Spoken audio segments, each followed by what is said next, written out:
Ole vo in hi ai ma lang man tinga vo in hi mar ni som ni pa ni in rin ni sang hi som ni pakhat ani chuan vo in hi hian hatlang turing ang kala kan biak in so sak that kan tuma vo in hi a masa berat tan natlan ni ani a ban khurvel lai tur ten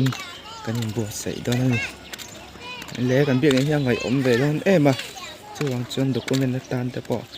he video hi kan da thave don ani chung le kwa nu le pa u le nau kimin tilan hna he kan loin khom to thina to sang chung ko te khulai tual lai ate kwan kum thar roi te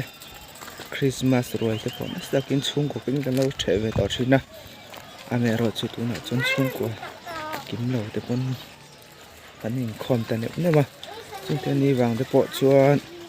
alung lem thak ton ma he kan biak in te hi kin loka chuanin thia mai tur te ala ni venga a mun ma te po hi kina zela kan u le nau te kan fa te pon kan biak in hun tu na mi hi kan lo la mu vele do ta kin tian da thada tan video in an la don ni voi ni voi khat sak na tur ni a voi khat natlan tur ni a hun ser te mangin dar kwa hianin pastor in hun ser pastor ning lo fan hun ser mang don ni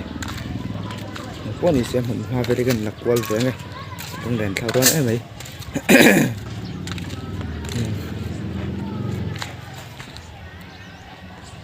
so POD blanket kan zarna kan la thia lo ani balu le simen rot vel da ni tor to a khilai khi kan pastor quarter ani na ke baptist biak in te pon ama chaki workshop ani a lei hi amina tun ma chon hemi step po hi chuat ne hian lei ne hian he in rol deuh tho thina amero chu che ta wang hin ti hian kum tin mai hian step kan kai bel zela tu chan sang ve to khop mai amero chu acha chin hi lai khi deuh chin hi ni wang hin kan bek in po so ta pi deuh lo chan son phela ti mai dan kan zonga bek in hun te wang in har sa pi si a ti ngai na om lo wang ta pi sang kan son phei do ni ti kan la zela POD documentation sub committee POD na din te ha te document te kan du zel wangin to cham bek in chunga kan du tang he bek in chunga ni ki wall fan te kan da ve king ki POD in project atana kan nei ani a hen kan lei ve ni POD in chon carpet po hi POD project so lai lam tol va so LED hoin an ti khani a en POD in carpet te po kan ti ve zela begin chung electron pulpit le chair thutna chair men pian man thuna tu te ni a hi kan upa te thutna ani a kan upa jinga te po hian kumkal ta mai a la thurang thin kim talo te po kan omani chu tiang in PYD a te pon zele he kan LED ho nu ho thutna LED tila a senior da ho hin thutlang pu thina tila hi nu ho thutna LED eta hi nu len ti dau biga chuan alai hi nu la ho an thu thina ni chuan a thlang lampang hi tlangwal ho thutna pa te tlangwal ho te an thut pol thin ni lai hen tu lu pa te ho te le pa senior da ho te an thutlang pu ni kila kina chung sang hi kan nei ve a lai cross da thlang ti te khi kini pokan vu ve ni a long leng thlak khop mai e bi kan chung polo khina sa ve ta te me eng te rang he kan bi kan sak thata hun ve to e ma sak that kan tung ta ne chon control room lampang kal chau za re nga đặt lật gần hông lốc này thế là hông ta kan la trọc kan in zam mặc nuôi mẹ hết tên mixer kan này á hi dân ni kan lấy khó vậy khát lệ tí mình đi khát lệ BYD thì phần nó rất là như vậy trần kan là vậy à thì mình bảo là BYD ở đây có cái hình thọ về à ở đằng sau ai cái nhìn tiềm tắm về này thì tôi hiện hết tên kan lon sâu văng á thế là có cái đã nó trúc to mẹ không biết phải dùng gì bằng là LED thế speaker và David Partana thì cái này Silver Jubilee lúc mình thắc về sáng thì xong bộ cần phân tắc thì khá này chọn Sunday School làm bằng hi phẳng đây là sáng này đây thì khán chúng trong cần sụp ta Sunday School làm bằng hi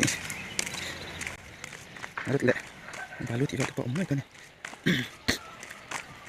tại hiện bom giá hết lại tùy rồi na cái cần nấu bằng Sunday Schoolพอแล้วนี่ครูก็ฉันเจ้าก้าหน่วยคนบาดรูมอินเชียร์นะเวลาเอามานี่ส่วนนี้ให้ฮีคูลเลอร์อันนี้สังหิสมปักวาตรสมเรียดที่นี่เวลินนี่ก็เชื่อกันเลยค่ะนี่จังกันเลยอันนี้เฮ้ยแล้วมันเทเราตัวเล็กมันเทถ้วยตัวง่ายยัง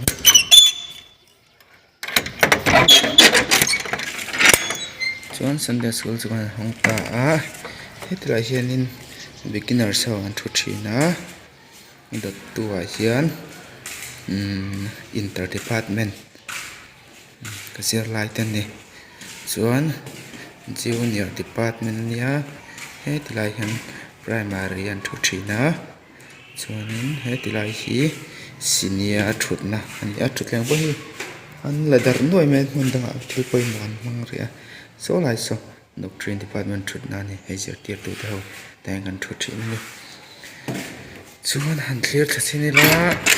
kan bi kan sak dan tur chu khu to kan ban om charin he ta hin so ram so kan nar phenga so un dan ni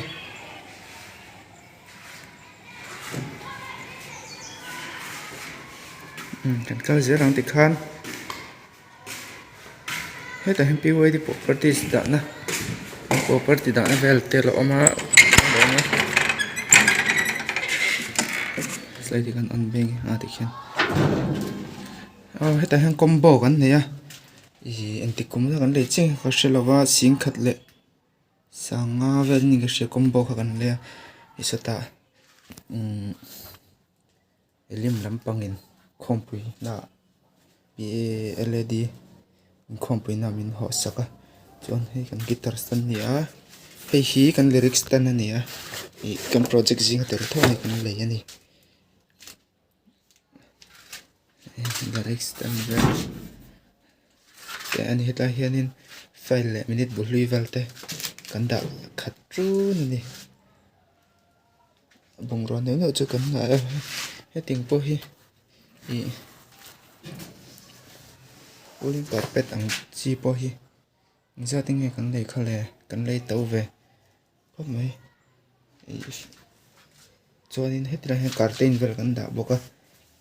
BYD in tỉ lim là cần lấy trang cần mình cần giả trên này cần carpet khá sau lại cần lấy cần phá phê đuổi á hết là carton về cần giả ra cần lấy cái tao này hey PMP how in cho đó nan xiêm này rồi chế độ na ta nan xiêm này PMP Pentecostal mi Paul hậu khan baptism kur te pon xiêm này ni hian he bekin noi ni so thing khona oma thing veran la da ni Sunday School chuan so santa Sunday School trong so ta ni tôi mở đỡ thế cậu sản xuất cần lụt về lại ăn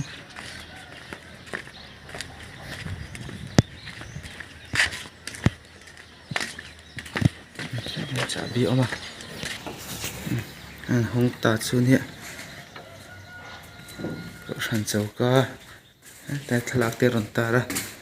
sang ni sang panga Christmas kum thar ruai fatu te ho te ni sang ni sang parok fatu te ho te har je ra hi sang ni sang kwa silver jubilee roi fatu te ho te ni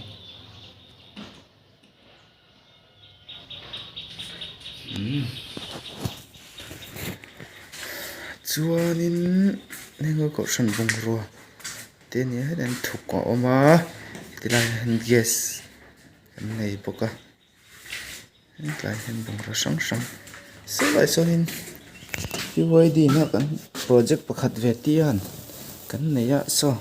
pali vel kan nei ve amai ro chu thath vak lo wangin I le asot vak lo wangin man ena kan enta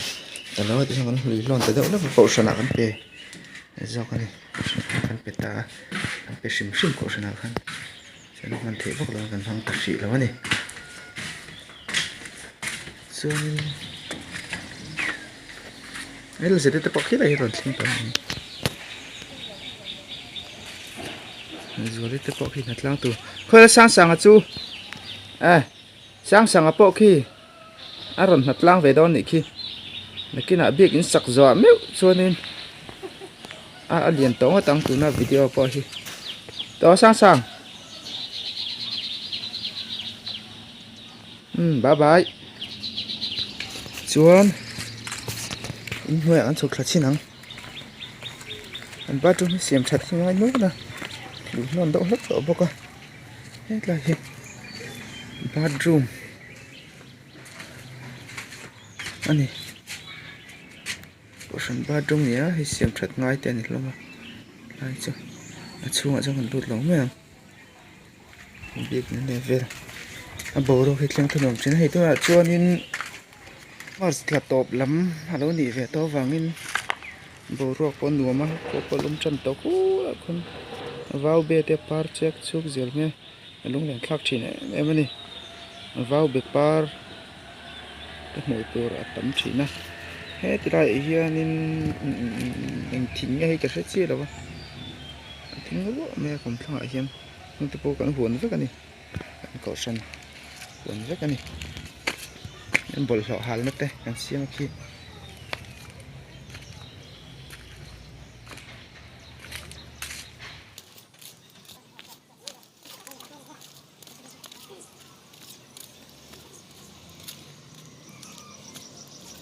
Mình tham quan có trong thể lẽ này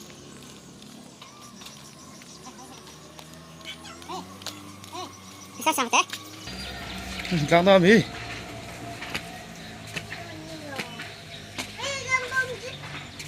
het lai kan baptisma khur ani baptisma khur với mỏ đó mi oma PNP te siam ani sang pro kan siam khan ya he kan generator ni ha Kirloskar company ani a kan ka san chimin chom ne ri ve khop me cheng noi thum ti ven ni ge sia ka san khan an hoi tak kha cheng noi thum ga le ni trong cái khop mai kan big in level chu ni video pon du tok ton to me nga lakin zer la thlir tur te ni dung ren thak don mai big mel mang te kan tilang te ni